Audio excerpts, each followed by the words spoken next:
Assalamualaikum warahmatullahi wabarakatuh.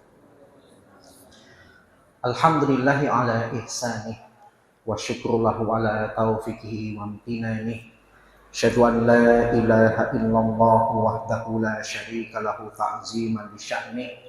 Wa asyhadu anna nabiyyana Muhammadan abduhu wa rasuluhu adda'i ila ridwanih. Allahumma salli wa sallim wa barik alaihi wa ala alihi wa ashabihi wa ikhwanih amma ba'd. Allahumma la ilma lana illa ma 'allamtana innaka antal alimul hakim fa'alimna ma yanfa'una wanfa'na bima 'allamtana wasifna ilman walhamdulillahi ala kulli hal. Rabbana iftah bainana wa baina qaumina bil haqqi wa anta khairul fatihin. Alhamdulillah, pada kesempatan pagi hari ini Allah Subhanahu wa taala untuk kesekian kalinya masih memberikan kepada kita kesempatan bertemu dan berkumpul di salah satu rumah dari rumah-rumahnya.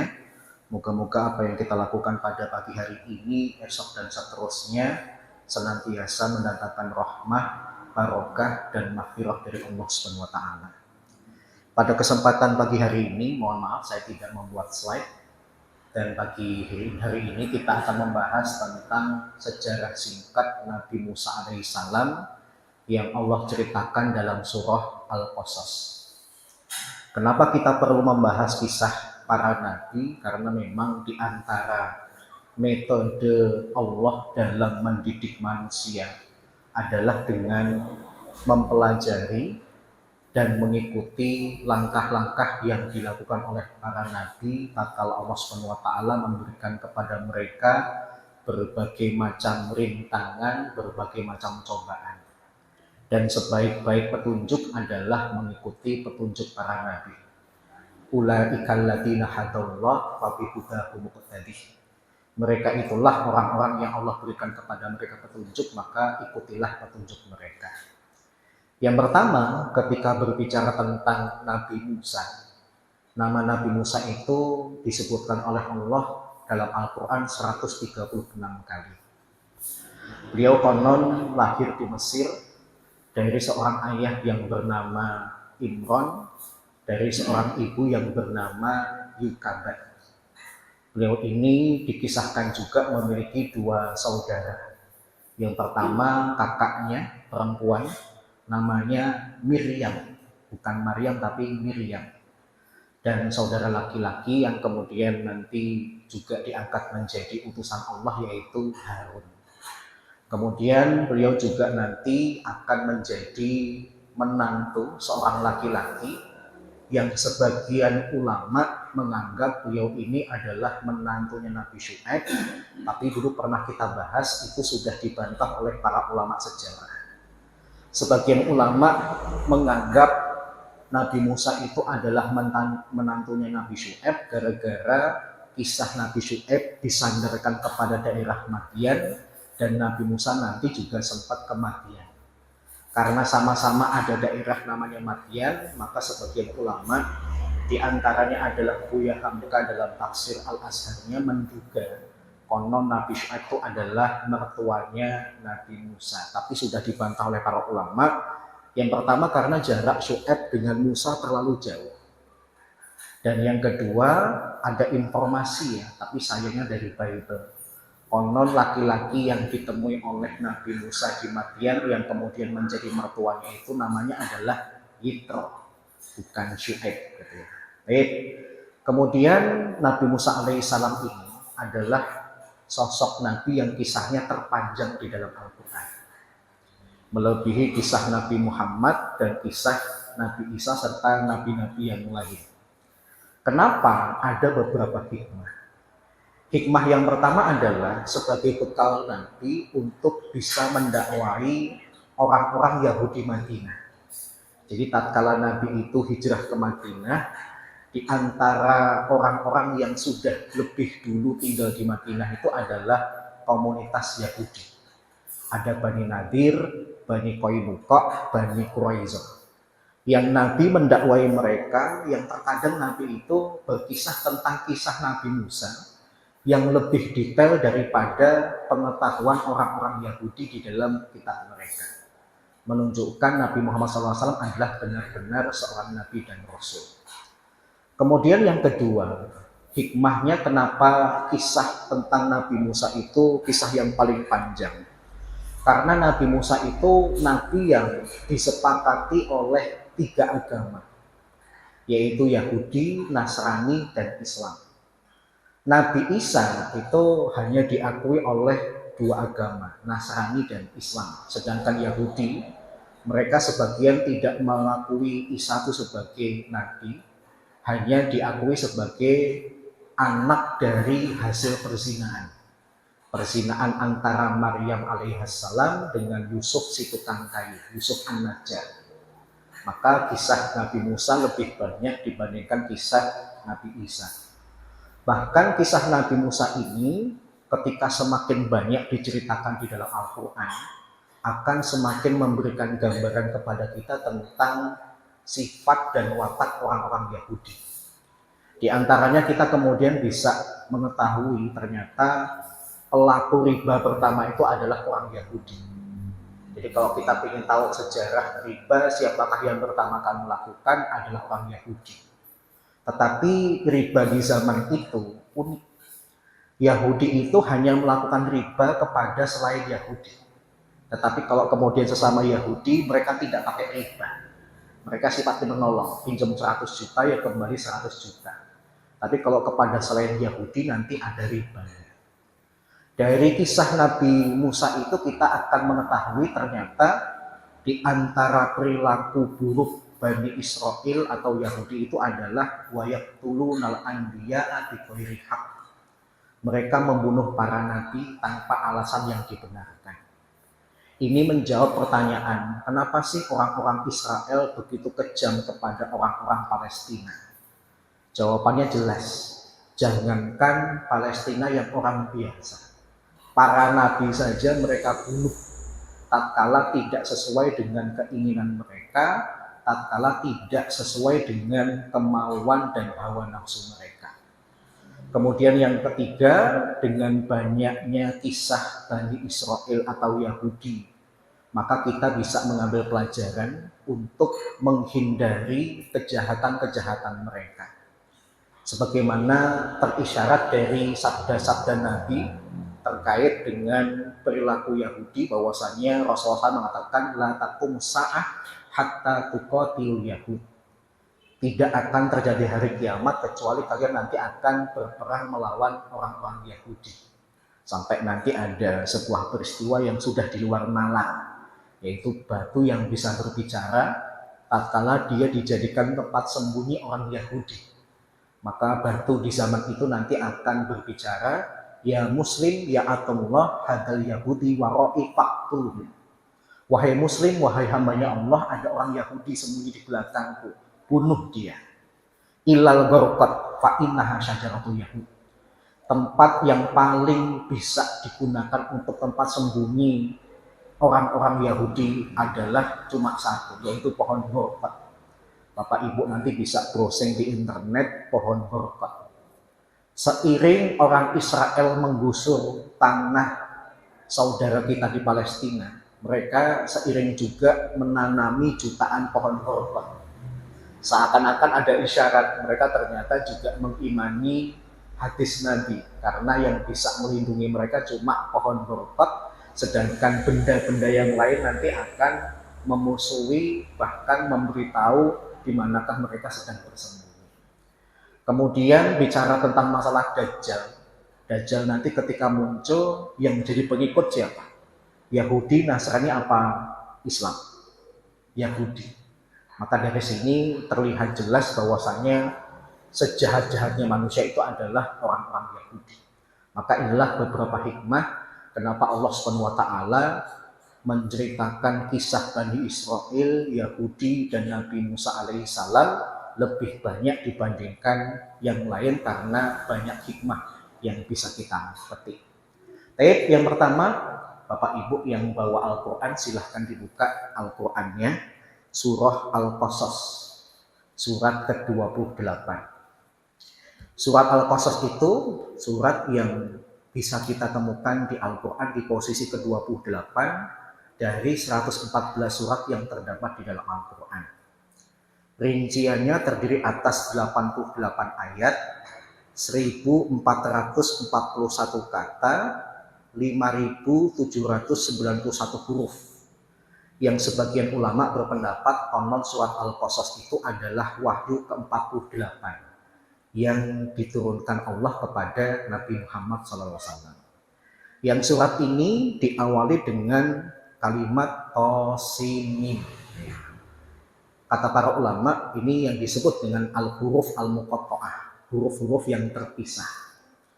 Pendapat yang lebih aman adalah dengan tidak menafsirkannya. Alif lam mim, nun, alif lam ra, kaf, ha, ya, ain, shad dan sebagainya itu jangan ditafsirkan. Meskipun terkesan tidak ada tafsirannya, tetapi jangan disangka tidak ada hikmahnya. Hikmahnya tetap ada. Hikmahnya apa? Untuk mengambil perhatian orang-orang Quraisy Mekah pada saat itu. Kenapa? Wahai orang-orang Quraisy Mekah, perhatikanlah Al-Quran ini karena Al-Quran terdiri atas huruf-huruf hijaiyah yang kalian juga ketahui dengan bahasa Arab yang kalian gunakan. Maka fungsinya konon adalah untuk mengambil perhatian orang-orang Quraisy Mekah. Makanya kemudian Allah Subhanahu wa taala membuka beberapa surat dengan huruf-huruf muqatta'ah, di antaranya dalam surat Al-Qasas. Kemudian Allah Subhanahu wa taala berkata, tilka ayatul kitabil mubin. Ini adalah ayat-ayat kitab, yaitu Al-Qur'an yang nyata datang dari Allah Subhanahu wa taala. Natslu 'alaika min naba'i Musa wa Fir'auna bil haqqi liqaumin yu'minun. Kami membacakan kepadamu ya Muhammad sebagian dari kisah Musa dan Fir'aun dengan benar untuk orang-orang yang beriman. Para ulama menjelaskan bahwasanya kisah Nabi Musa itu tidak akan pernah lepas dari seorang tokoh yang disebut dalam Al-Quran Fir'aun. Yang dulu pernah kita bahas, Fir'aun itu bukan nama asli, tetapi gelar. Siapapun yang menjadi raja di Mesir pada saat itu, gelarnya adalah Fir'aun. Diperselisihkan oleh ulama sejarah nama aslinya. Ada yang berpendapat Fir'aun di zaman Musa itu adalah Ramses II. Ada juga yang berpendapat enggak, Ramses III. Bahkan ada juga yang berpendapat Nabi Musa ketemu dengan dua Ramses. Ramses II dan Ramses III. Ramses II tidak terlalu kejam, sedangkan Ramses III itu yang kejam. Konon yang mati di Sungai Nil itu, di Laut Merah itu nanti adalah Ramses yang ketiga. Jadi terdapat keterangan beberapa ulama yang mereka sepakat Fir'aun bukan nama asli tapi gelar. Dan dulu pernah kita bahas juga, kalau Al-Quran datang dengan bukan nama asli, maka sebagian ulama tafsir mengatakan bakal ada orang-orang yang seperti itu lagi, bakal terulang. Tapi kalau Al-Quran datang dengan nama asli, maka hanya dia saja yang bakal muncul dan hanya bakal dia saja yang ada. Misalnya Fir'aun bukan nama asli, berarti akan bakal ada Fir'aun baru. Kalau ada Fir'aun baru, berarti ada Musa baru. Fir'aun itu siapa sih? Fir'aun itu simbol pemimpin yang hobinya membangun bangunan-bangunan, sombong, bahkan bermusuhan dengan tokoh agama. Ada nggak model pemimpin kayak gitu? Hobinya bangun infrastruktur, kemudian bermusuhan dengan tokoh agama. Persis, bahkan tokoh agamanya mau dibunuh. Ya, kalau skenarionya di negara kita, eksekutornya malah divonis bebas. Itu sudah diprediksi. Mau pakai pengadilan atau tidak itu masyarakat sudah tahu, paling-paling bebas. Jangankan kasus kayak gitu ya, pemilu saja itu sampai dijadikan ejekan di negara lain. Kalau Amerika butuh waktu untuk sekian jam tahu hasil pemilunya. Negara di Afrika butuh beberapa hari untuk tahu hasil pemilunya. Indonesia belum pemilu saja udah ketahuan nanti siapa yang menang. Wal iyadu billah gitu ya. Itulah potret negara kita pada saat ini. gitu ya. Jadi kita harus banyak beristighfar. Ini sebuah ujian berat dari Allah Subhanahu wa taala. Tapi kemudian kembali kepada Fir'aun. Fir'aun itu adalah pemimpin yang dikisahkan dalam Al-Quran berhadapan dengan Nabi Musa. Yang Fir'aun ini di zamannya ada dua kelompok besar. Kelompok yang merupakan sukunya Fir'aun itu disebut dengan Al-Qibti. Al-Qibti. Kemudian sedangkan Nabi Musa dan yang ditindas oleh Fir'aun dan tentaranya itu adalah Bani Israel. Kalau kemudian ditanya siapa yang lebih dulu tinggal di Mesir, Al-Qibti atau Bani Israel, sebagian ulama mengatakan Al-Qibti dulu yang berada di Mesir. Penduduk asli Mesir itu Qibti. Bani Israel itu bisa berada di Mesir gara-gara Nabi Yusuf. Nabi Yusuf tatkala kemudian menjadi bangsawan Mesir, jadi menteri keuangan di Mesir, itu kemudian mengajak ayah, ibu, dan keluarganya yang awalnya tinggal dekat Palestina untuk hijrah ke Mesir. Dari situ kemudian beranak pinak jadi banyak. Akhirnya terkesan Mesir pada saat itu didominasi oleh dua kelompok, yaitu Al-Qibti dan Bani Israel. Tapi kemudian Fir'aun ini suatu ketika bermimpi. Dia bermimpi bahwasanya akan ada seorang anak laki-laki dari Bani Israel yang akan menggulingkan pemerintahannya. Mimpinya ini konon tidak hanya terjadi sekali tapi beberapa kali. Kemudian akhirnya dia bertanya kepada para dukun, para tukang ramal, apa maksud dari mimpi saya ini. Maka kemudian mereka sepakat ini adalah gambaran memang akan ada seorang anak laki-laki dari Bani Israel yang akan menjatuhkanmu bahkan membunuhmu. Maka semenjak itu kemudian Fir'aun memerintahkan tentaranya untuk membunuh setiap bayi yang dilahirkan dari Bani Israel jika itu laki-laki. Bahkan tatkala perempuan Bani Israel sudah hamil tua, itu kemudian diberikan pengawal dan ketika melahirkan dijaga oleh pengawalnya Fir'aun untuk dipastikan ini nanti laki-laki atau perempuan. Kalau laki-laki kemudian dibunuh, sedangkan kalau perempuan dibiarkan hidup. Segitunya Fir'aun takut dengan mimpinya. Kemudian Allah Subhanahu wa taala melanjutkan di ayat-ayat selanjutnya dengan mengatakan inna fir'auna ala fil ardi wa ja'ala ahla syi'a yastatifu ta'ifatan minhum yudzabihu abna'ahum wa yastahyi nisa'ahum innahu kana minal mufsidin dan seterusnya. Saya ringkaskan bahwasanya Nabi Musa alaihissalam meskipun rencana Fir'aun sudah sedemikian dahsyat, kondisi Mesir sedemikian mencekam, tapi kalau Allah sudah mentakdirkan akan lahir dan akan aman, maka terjadilah. Sebagian riwayat mengatakan, meskipun Fir'aun itu sudah jaga-jaga untuk membunuh setiap bayi laki-laki di kalangan Bani Israel, tapi ternyata ada satu yang lolos. Kenapa bisa lolos? Karena konon Imron ini tentaranya Fir'aun. Nggak mungkin dia kemudian membunuh anak dirinya sendiri, anak yang dilahirkan oleh istrinya sendiri. Maka terkesan dia agak berkhianat kepada sang raja. Maka selamatlah Musa, tapi Allah Subhanahu wa taala kemudian memberikan wahyu, wa auhayna ila ummi Musa. Para ulama mengatakan wahyu di dalam Al-Qur'an itu ada beberapa macam. Kalau memang ditujukan kepada nabi dan rasul, berarti memang nanti perantaranya adalah Jibril.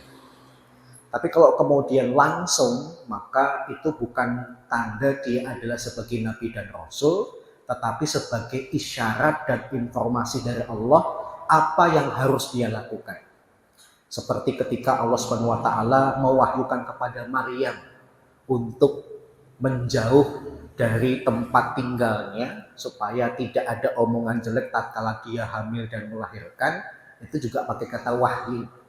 Kepada ibunya Musa, dia bukan nabi dan rasul, Allah juga menggunakan kata wahyu. Bahkan kepada lebah pun Allah juga menggunakan kata wahyu. Allah memerintahkan lebah itu untuk bertempat tinggal tidak di sembarangan tempat, tetapi di tempat yang jauh dari pemukiman manusia, di pohon-pohon, di daerah pegunungan dan sebagainya. Ini pengertian wahyu di dalam Al-Quran. Yang isyarat Allah atau informasi Allah kepada ibunya Musa itu apa? Larungkanlah anakmu. Karena kalau kemudian dibiarkan saja, khawatir nanti lama-kelamaan bakal ketahuan.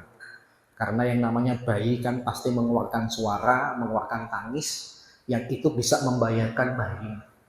Maka beratlah bagi seorang perempuan yang melahirkan anak, tapi kok kemudian diperintahkan untuk dilarung, tapi karena perintah Allah dia lakukan. Dan ibu Nabi Musa tidak gegabah. Tatkala bayinya itu kemudian dilarung, dia kemudian memerintahkan kakaknya Nabi Musa yang bernama Miriam untuk ngawasin adiknya. Kenapa? Melarung bayi di Sungai Nil itu bukan perkara remeh. Kalau kemudian alat untuk menampungnya itu ternyata tidak seimbang, terlalu banyak gerak, bisa terbalik, kemudian bisa tenggelam. Atau mungkin ketika ngikutin arus sungai ternyata ngikutin ke arus yang lebih deras, lebih berbahaya, ke air terjun dan sebagainya, maka juga itu berpotensi berbahaya. Atau ada binatang-binatang buas seperti buaya dan sebagainya, maka kemudian akhirnya diawasi oleh kakaknya tapi dari jarak yang tidak terlalu dekat. Kenapa? Karena kalau nanti terlalu dekat bakal ketahuan, oh berarti kamu punya hubungan dengan si bayi ini. Yang ibunda Nabi Musa itu memberikan pelajaran kepada kita tatkala memerintahkan Miriam untuk ngikutin adiknya. Perintahnya ibunda Nabi Musa itu cukup dengan satu kata, pusih. Satu kata saja, pusih, ikuti adikmu. Para ulama tafsir, khususnya ulama-ulama tarbiyah, menjelaskan ini adalah bukti keberhasilan seorang orang tua dalam mendidik anaknya. Kenapa? Cukup dengan satu kata saja, anaknya kemudian paham, anaknya patuh, dan anaknya menjalankan. Beda dengan zaman sekarang. Kita itu kalau merintah anak butuh banyak kata. Bahkan kadang-kadang berantem dulu, ngancem dulu. Berangkat enggak, ngambil sandal dan sebagainya. Susah. Tapi kalau Miriam subhanallah ya, menunjukkan ibunda Nabi Musa pintar mendidik anak. Sampai dengan satu kata saja tanggap, pusih, ikuti. Maka ada sebuah kitab yang judulnya ngambil kata itu, pusih. Diterangkan makna kata itu, hikmahnya dalam pendidikan anak dan sebagainya. Dan akhirnya Miriam kemudian ngambil jarak, dan ternyata Nabi Musa ini ternyata ketika dilarungkan ke Sungai Nil malah mengarah ke aliran sungai yang menuju istana. Logikanya Nabi Musa ini sudah diupayakan untuk dijauhkan dari Fir'aun, tapi ketika dilarung ke sungai malah mampir ke kandang singa. Malah kemudian seakan-akan dihantarkan ke tempat orang yang bakal membunuhnya. Maka kemudian kakaknya itu dalam beberapa riwayat sempat kaget, loh adikku malah ke sana. Tapi kemudian ternyata yang memungut Nabi Musa di istana itu bukan Fir'aun yang pertama kali, tapi pembantunya kemudian menyerahkan kepada Asiyah, istrinya Fir'aun. Asiyah ini siapa? Asiyah adalah seorang perempuan yang kemudian kisahnya juga disebutkan di dalam Al-Quran. Bahkan Allah mengabulkan permintaannya supaya dia terlindung dari fitnahnya Fir'aun dan tentaranya, serta minta kepada Allah untuk dibuatkan sebuah rumah di surga. Allah kabulkan karena dia beriman. Asiyah ini dari golongan Kipti apa Bani Israel? Menurut sebagian riwayat Bani Israel. Jadi Fir'aun suatu ketika jalan-jalan, kemudian melihat perempuan cantik yaitu Asiyah, naksir, kemudian minta kepada Haman untuk melamarkan Asiyah menjadi istrinya. Maka kemudian Haman mendatangi rumah Asiyah, ngomong kepada kedua orang tua Asiyah, yang Asiyah kemudian mengatakan, saya nggak mau jadi istrinya Fir'aun. Masa saya menikah kepada orang yang membantai bayi laki-laki di kalangan kamu. Maka kemudian Haman nggak kehilangan cara. Dia kemudian mengatakan, kalau kamu nggak mau jadi istrinya Fir'aun, maka nyawa ayah dan ibumu dalam bahaya. Maknanya kalau kamu nggak mau jadi istrinya Fir'aun, bapak ibumu mati. Maka Asiyah kemudian terpaksa menerima pinangan Fir'aun gara-gara diancam oleh Haman. Pasti ada Pak otaknya. Kalau ada Fir'aun pasti ada Haman, menteri segala urusan tadi ya. Kok mirip ya? Al-Quran. Jangan remehkan. At-tarikh yu'idu nafsah. Dulu kita ketika kuliah di Madinah itu pasti guru sejarah kita memulai dengan kalimat ini. Sejarah itu pasti berulang. Cuma beda tempat, beda waktu, beda nama tokoh saja, tapi pasti berulang. Nah, kemudian nikahlah mereka dan Allah mentakdirkan ternyata mereka tidak punya anak. Sampai tatkala Asiyah ditunjukkan oleh pembantunya ada seorang anak yang dipungut dari sungai Nil, dia kemudian jatuh hati kepada anak itu, kemudian minta izin kepada suaminya untuk merawat anak itu, bahkan dijadikan anak angkat. Subhanallah. Ada sebuah pelajaran yang dikatakan oleh para ulama. Pelajaran yang pertama apa? Sejahat-jahatnya dan sekejam-kejamnya Fir'aun ternyata tunduk juga kalau sudah dirayu oleh istri.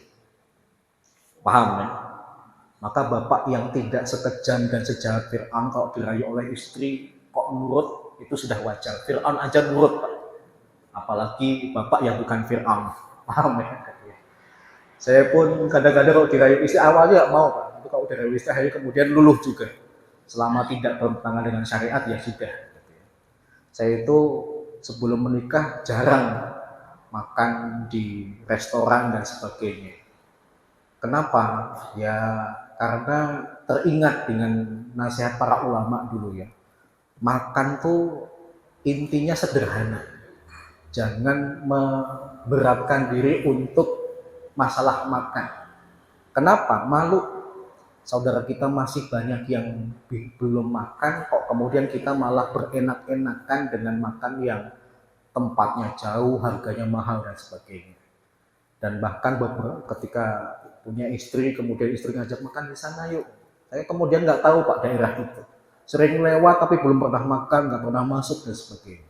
Tapi karena dibujuk dirayu, ya saya teringat Fir'aun aja luluh, apalagi saya Pak. Ya sudah. Baik, selama memang rayuannya tidak bertentangan dengan syariat, ya sudah. Mengambil pelajaran dari kisah Fir'aun. Yang kemudian, kalau kita mau melogika ya, sebenarnya harusnya Fir'aun langsung membunuh anak laki-laki itu. Karena mimpinya kan bayi laki-laki dari kalangan Bani Israel. Dan Kipti dengan Bani Israel itu punya perbedaan fisik. Kalau Kipti itu memang terlihat putih-putih, sedangkan Bani Israel tidak terlalu putih. Nabi Musa kelihatan, ini anaknya bukan bangsa Kipti, tapi bangsa Bani Israel. Tapi entah kenapa, mimpinya yang kemudian sempat dia instruksikan untuk membunuh bayi laki-laki itu kemudian hilang. Harusnya kan, wah ini jangan-jangan yang bakal menjatuhkan pemerintahanku, menggulingkan kekuasaanku, tapi karena mungkin tadi ya sudah terpengaruh oleh rayuan dan bujukan istrinya, luluh juga bahkan lupa. Maka kemudian Nabi Musa itu kemudian dirawat oleh Fir'aun di istana nanti konon sampai usia 40 tahun. Nah ketika sudah dirawat oleh Asiyah dan Fir'aun, timbul permasalahan ini bayi masih butuh ASI. Maka kemudian akhirnya dicari perempuan yang sedang mengeluarkan ASI. Ternyata Nabi Musa nolak. Sampai kemudian kakak perempuan Nabi Musa, Miriam tadi datang ke istana, kemudian bilang, mau nggak aku tunjukkan seorang perempuan yang bisa nyusuin dia dan merawat dia. Maka harusnya Fir'aun juga ingat, wah jangan-jangan kalau kamu bisa nunjukin dan bayi ini maunya sama dia, oh berarti dia ibunya. Tapi entah kenapa, lupa juga. Akhirnya ibunda Nabi Musa dipanggil. Ternyata Nabi Musa maunya nyusu dengan dia, Maka ibunda Nabi Musa ini mendapatkan berbagai macam kenikmatan. Kenikmatan pertama apa? Sempat pisah tapi dipertemukan lagi dengan anaknya. Yang kedua adalah dulu dia miskin, tapi sekarang oleh Fir'aun disuruh tinggal di istana merawat Musa. Sekarang tinggal di tempat yang mewah. Bahkan cuma ibunda Nabi Musa saja yang ketika nyusuin anak kandungnya sendiri dapat upah. Ibu-ibu dulu nyusuin anak sendiri dapat upah nggak? Nah, enggak ya. Subhanallah. Allah mengganti penderitaan yang sebentar dengan kenikmatan yang luar biasa. Tapi sekali lagi ya, saya coba merenung, kok sampai Fir'aun lupa rencananya ya. Ini bayi udah di depan. Ketika ada ibu seorang perempuan yang cuma bisa menyusuinya, kok kemudian juga nggak curiga. Ini kan dari Bani Israel, ini anak laki-laki, harusnya aku bunuh. Seakan-akan Allah kemudian melupakan Fir'aun dari rencana awalnya. Subhanallah. Maka kemudian Nabi Musa akhirnya tinggal di istana, bahkan menjadi anak angkat musuhnya itu selama 40 tahun. Sampai kemudian ada kejadian Nabi Musa keluar istana, kemudian tatkala dia sedang berjalan itu melihat bawahan Fir'aun sedang berkelahi dengan seorang laki-laki Bani Israel. Dan Nabi Musa dari awal tahu, saya ini bukan anak kandungnya Fir'aun. Karena dia diberitahu, kamu bukan anak kandungnya Fir'aun. Kamu itu dari Bani Israel. Maka tatkala dia melihat ada dua laki-laki berkelahi, yang dari Bani Israel ini kemudian minta tolong. Tolongin dong. Mereka hampir saling bunuh. Yang Bani Israel ketika melihat Musa, sama-sama Bani Israel, kemudian minta tolong. Maka kemudian Nabi Musa itu memukul dengan sekali pukul bawahan Fir'aun, dengan takdir Allah mati. Para ulama banyak yang menduga Nabi Musa itu memang fisiknya kuat. Pertama buktinya ini, dia sekali pukul, yang dipukul kemudian langsung mati. Bonolo ya, pantiwalo ya. Jadi nggak main-main gitu ya. Ketika mukul mati. Kemudian yang kedua, bukti Nabi Musa itu kuat adalah tatkala beliau nanti membantu memberikan minum kepada ternak-ternak dua perempuan. Yang konon untuk ngambilin air di sumur itu butuh tenaga yang kuat. Nabi Musa bisa mengambil dengan cepat, berarti fisiknya kuat. Yang ketiga buktinya adalah hadis diriwayatkan oleh Al-Bukhari dari Abu Hurairah. Ketika Allah itu mengutus malaikat maut untuk nyabut nyawanya Nabi Musa. Tapi malaikat ini sempat nyamar jadi laki-laki. Kemudian dia bilang, saya ini diperintahkan oleh Allah untuk mencabut nyawamu. Nabi Musa belum siap karena saya masih punya tugas dalam berdakwah. Belum selesai ini dakwah saya. Kemudian malaikatnya bersikeras. Nabi Musa juga bersikeras. Akhirnya dia tampar malaikat ini. Bahkan kena matanya sampai matanya itu bola matanya copot. Menunjukkan berarti tamparannya Nabi Musa keras, dia kuat. Gitu ya. Kemudian dia ngadu kepada Allah. Hadis sahih terdapat di dalam Sahihul Bukhari, dalam Sahih Muslim juga ada dari Abu Hurairah. Ngadu kepada Allah, ya Allah, Engkau mengutusku pada orang yang belum siap atau belum mau mati. Kemudian Allah mengatakan, ya sudah. Beritahukan kepada Musa untuk meletakkan telapak tangannya di atas punggung seekor lembu jantan. Fungsinya adalah kalau nanti dia meletakkan, maka sejumlah bulu yang tertutupi oleh telapak tangannya itulah tambahan usia untuknya. Jadi kalau kemudian dia nutup ternyata ada sekitar 200 helai bulu, berarti tambah 200 lagi usianya. Kemudian Nabi Musa dikasih tahu informasi itu, setelah itu dia bertanya kepada Allah. Setelah itu nanti apa ya Allah? Ya mati. Udah dikasih bonus usia kok kemudian gak pengen mati lagi. Ya sudah kalau gitu matikan saya sekarang, tapi saya minta matikan saya di tempat yang tidak jauh dari Baitul Maqdis, jaraknya sejauh lemparan batu. Nabi SAW kemudian ketika menceritakan hadis ini berkata, seandainya aku dan kalian punya kesempatan untuk ke sana, aku tunjukkan kuburannya Musa yang terletak di antara gundukan pasir yang berwarna merah. Wallahu a'lam. Jadi pendapat yang lebih mendekati kebenaran konon Nabi Musa itu meninggalnya di Palestina. Meskipun banyak juga yang berpendapat bukan di Palestina tapi di Lebanon, ada juga yang mengatakan di Syria dan sebagainya. Tapi kalau berdasarkan teks hadis ini, terkesan dari Baitul Maqdis saja cuma jaraknya lemparan batu. Berarti tidak jauh dari Baitul Maqdis. Wallahu a'lam.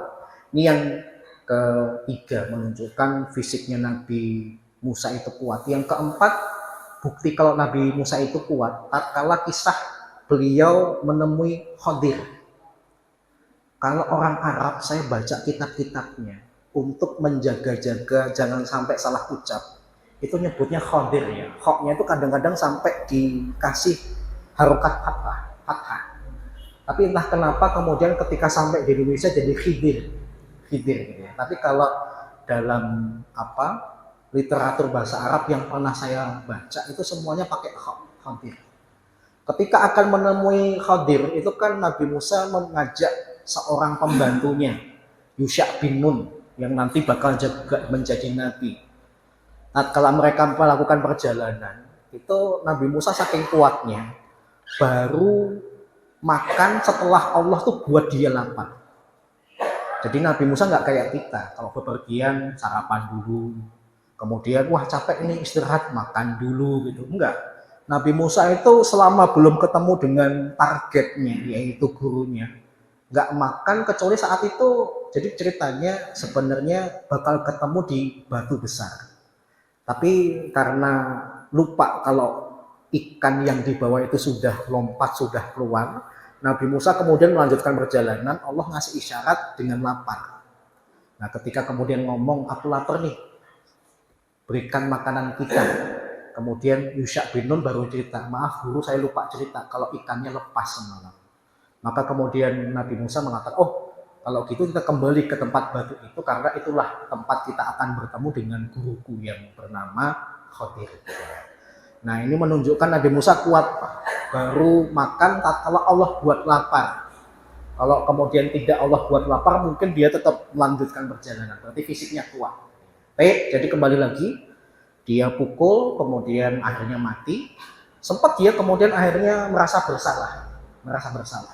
Kemudian dia berazam tidak akan membantu dalam masalah kemungkaran lagi. Di esok hari, ternyata laki-laki yang sama berantem lagi Pak dengan bawahnya Fir'aun. Sama, hampir terbunuh lagi.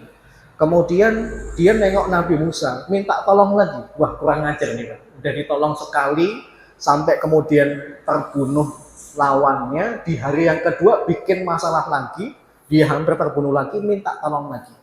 Tapi untuk yang kedua ini Nabi Musa digambarkan dalam Al-Quran memang hampir nolong lagi.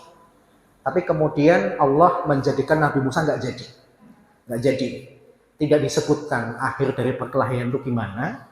Tiba-tiba Allah menginformasikan ada seorang laki-laki datang memberitahu, kamu sudah jadi buronan. Maka Nabi Musa kemudian akhirnya takut bakal ditangkap atau bahkan nanti dihukum oleh Fir'aun, maka dia kemudian lari. Sebagian ulama mengatakan Nabi Musa itu lari tanpa sandal, tanpa perbekalan karena memang panik bakal ditangkap. Para ulama mengatakan ini khauf yang tabi'i. Wajar manusia itu takut dalam kondisi seperti ini. Jadi jangan kemudian mentang-mentang Nabi, kamu jadi DPO, kamu jadi buronan, kemudian nyantai saja, enggak. Nabi Musa ternyata lari karena memang merasa salah dalam perbuatan itu. Lari sampai kemudian kematian, beristirahat di sebuah tempat, kemudian mendapati dua perempuan sedang berteduh seakan-akan ngantri untuk memberikan minum kepada ternaknya. Nabi Musa kemudian berkata, kok di sini bukannya ke sana? Kemudian dua perempuan ini mengatakan, kami nunggu mereka yang laki-laki selesai dulu. Baru nanti kalau yang laki-laki sudah selesai, kami yang memberikan minum kepada ternak. Sebenarnya yang biasa melakukan ini bapak kami. Tapi karena bapak kami sudah tua, ya sudah, kami yang menggantikan. Ada sebuah pelajarannya. Pelajarannya apa? Dua perempuan ini menghindari kerumunan laki-laki. Menunjukkan dari zaman dulu ikhtilat itu tidak disukai, campur baur laki-laki dan perempuan. Jadi kalau bicara tentang etika, belajarlah kisah Nabi Musa. Ada perempuan nggak suka kalau terlalu sering bercampur baur dengan laki-laki. Bahkan kisah ini nanti juga menunjukkan fajaat ihdahuma ala stihya, tamsi ala stihya. Salah seorang di antara dua perempuan itu kemudian mendatangi Musa dalam kondisi malu. Perempuan mendatangi laki-laki itu harusnya malu. Tapi kalau zaman sekarang malah banyak, Pak. Cewek ngapelin cowok. Waliyadzubillah. Maka status kewanitaannya diragukan. Karena harusnya perempuan itu kalau kemudian mendatangi laki-laki malu. Tapi karena dia memang diutus oleh bapaknya ngundang Nabi Musa berterima kasih, ya sudah. Tapi kemudian akhirnya Nabi Musa karena tidak tega dengan dua perempuan ini dibantu memberikan air, dan karena fisik Nabi Musa itu kuat gitu ya, laki-laki yang lain tuh kalah, Pak. Nabi Musa menyela, ternyata diberikan kesempatan bahkan cepat memberikan minum kepada kedua ternak ini. Bahkan tatkala para laki-laki itu sudah pergi, tinggal Nabi Musa dan dua perempuan ini, Nabi Musa menjauh, menunjukkan etikanya, nggak boleh deket-deket kalau bukan mahram. Dari sini nanti menjadi dasar bagi para wanita ini untuk mengatakan sesungguhnya laki-laki itu adalah al-qawiyul amin. Kekuatan Nabi Musa teruji memberikan minum, aminnya, amanahnya terlihat, meskipun sudah nggak ada laki-laki dia nggak dekat. Nggak kayak laki-laki zaman sekarang, ada cewek kemudian dideketin, tanya nomor WhatsApp dan sebagainya gitu ya. Dia bilang. Kalau Nabi Musa menjauh, berarti dia orang yang amanah. Maka kemudian dua perempuan itu pulang, cerita kepada bapaknya, kemudian bapaknya tertarik, udah, undang dia makan. Maka salah seorangnya kemudian ngundang Nabi Musa untuk makan. Tadi saya katakan, tamshi ala stihya. Dia berjalan dengan kondisi malu. Kemudian Nabi Musa senang diundang. Kenapa? Karena sebelumnya Nabi Musa memang sedang berdoa kepada Allah gara-gara lapar. Lapar, Pak. Lari dari Mesir sampai ke Madian itu bukan jarak yang dekat. Lapar. Kata para ulama, mintalah kepada Allah segala sesuatu. Sampai Nabi Musa saja minta makan, mintanya kepada Allah, berdoa kepada Allah.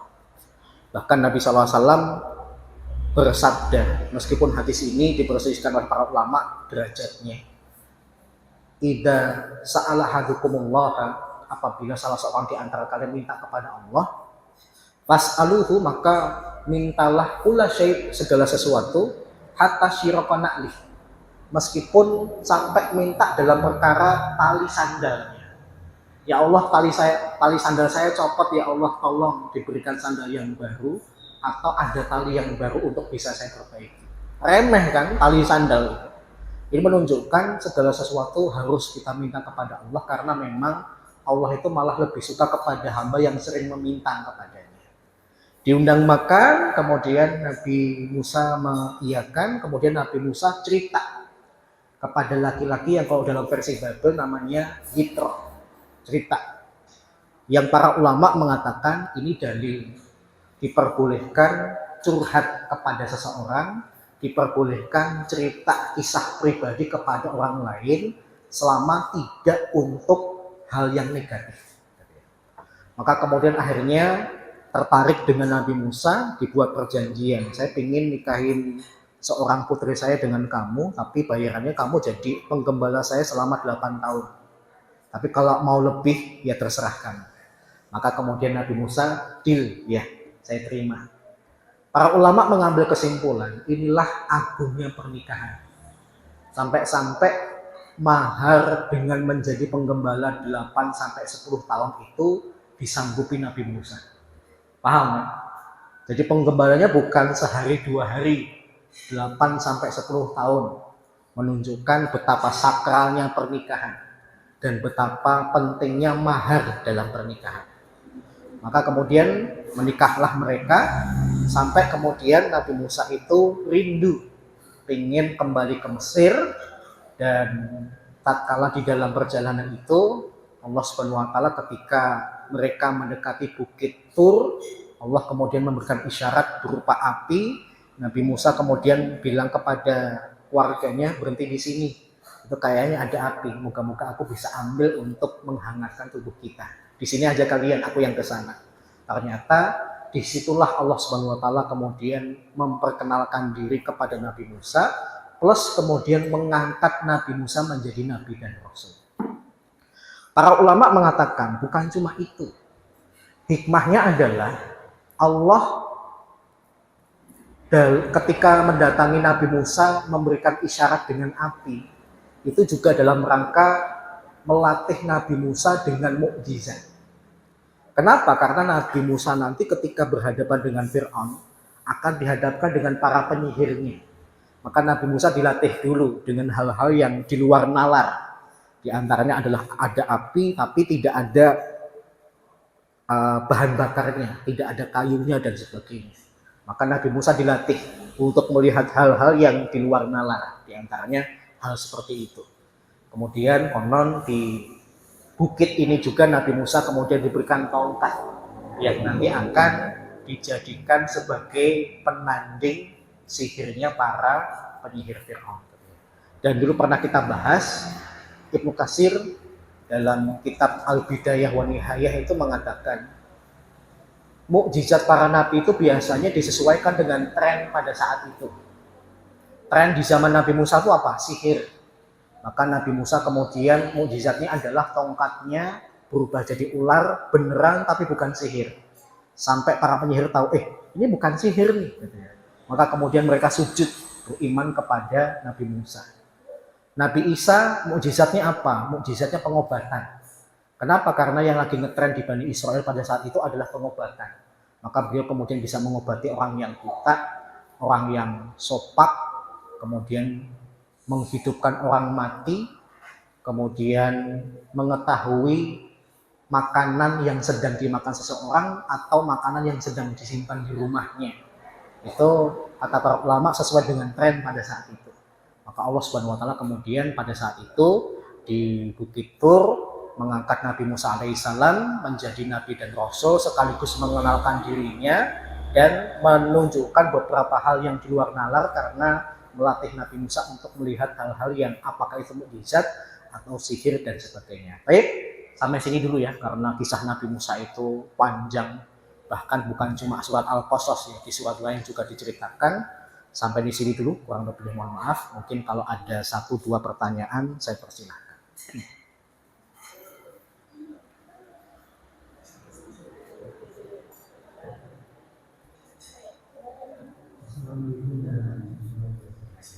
Waalaikumsalam.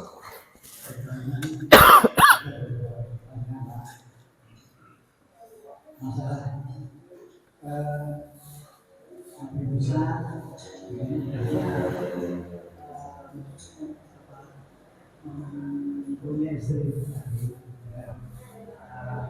menolong apa sama halnya kalau dari kita ikatnya sini. Oh iya.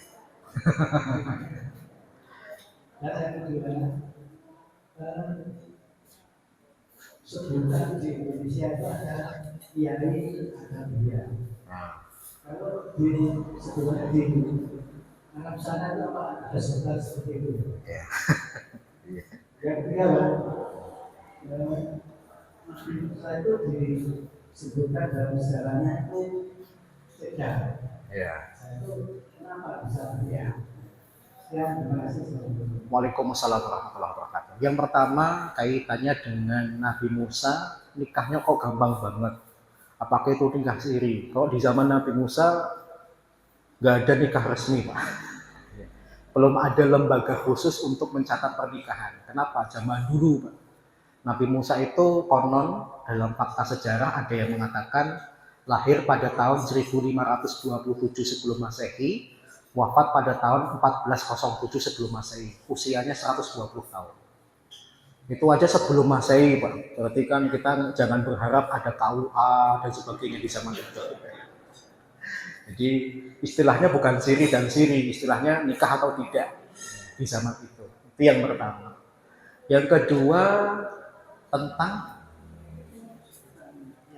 ya sebutan kiai, buya dan sebagainya di Arab ada enggak? Istilah kiai, buya itu di Indonesia. Kalau di Timur Tengah itu orang yang dianggap berilmu, sudah tua ilmunya, meskipun mungkin dia masih muda, sebutannya syekh. Syekh, ya, syekh. Jamaknya asyikh, masayikh, suyuh dan sebagainya, itu syekh. Nah, bisa tua karena usianya, manggil kakek-kakek kemudian ya syekh, atau bisa karena dituakan ilmunya, meskipun dia masih muda tapi juga dipanggil syekh. Banyak para ulama-ulama yang usianya masih 30, 40, biasanya 40-an, kan belum begitu tua. Tapi sudah dipanggil syekh karena tua ilmunya dalam tanda kutip. Ilmunya dalam masalah agama luas. Jadi sebutannya bukan kiai, bukan buya, tetapi syekh. Karena bahasa yang digunakan juga berbeda. Kiai itu memang ada beberapa pendapat dari istilah tertentu, kemudian akhirnya kiai. Tapi ada guyonan. Kalau memang orang itu dipanggil kiai karena ilmu agamanya memang mumpuni, layak dipanggil kiai. Tapi kalau kemudian kayaknya dia ini cuma cari sensasi, dia cuma pinter ngomong, tapi kalau ngomong pun misuh-misuh dan sebagainya, itu jangan dipanggil kiai. Panggil apa? Kiai. Kiai. Kiai maksudnya ini aja. Edisi terbatas. Itu yang kedua.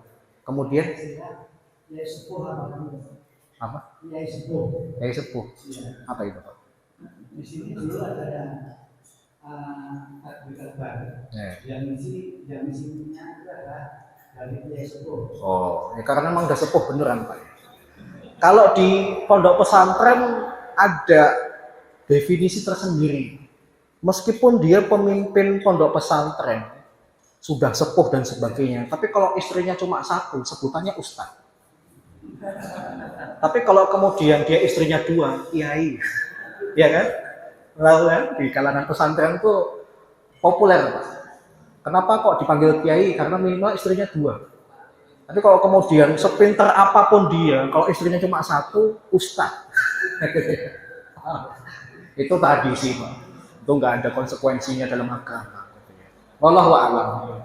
Yang ketiga,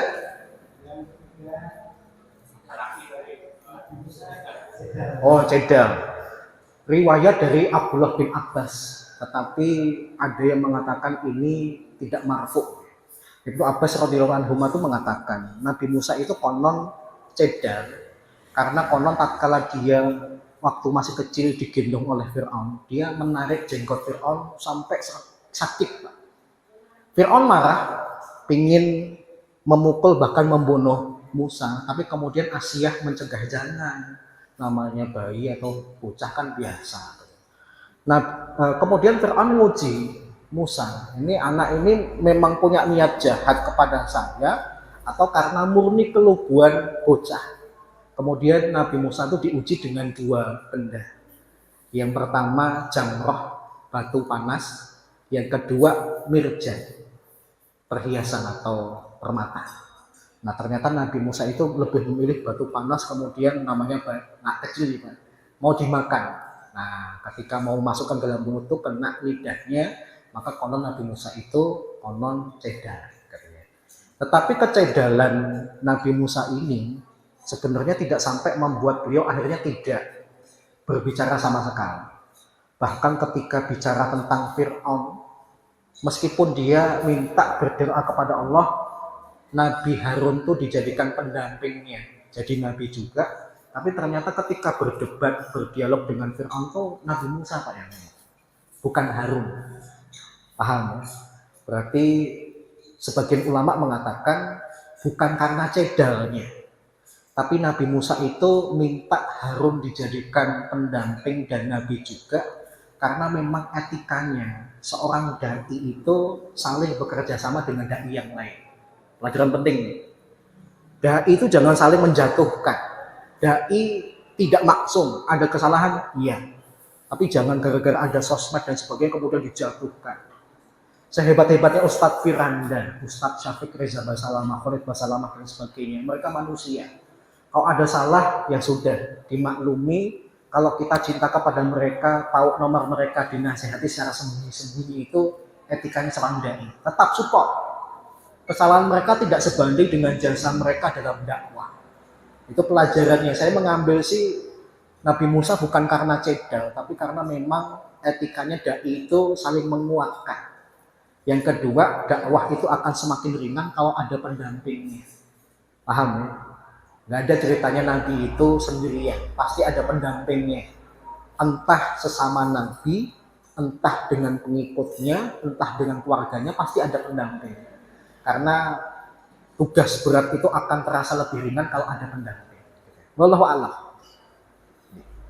Gitu ya, sudah jam 6:04, kurang lebihnya mohon maaf. Kita tutup dengan doa majelis dan alhamdulillah. Subhanakallahumma wa bihamdika asyhadu an la ilaha illa anta astaghfiruka wa atubu ilaika. Assalamualaikum warahmatullahi wabarakatuh.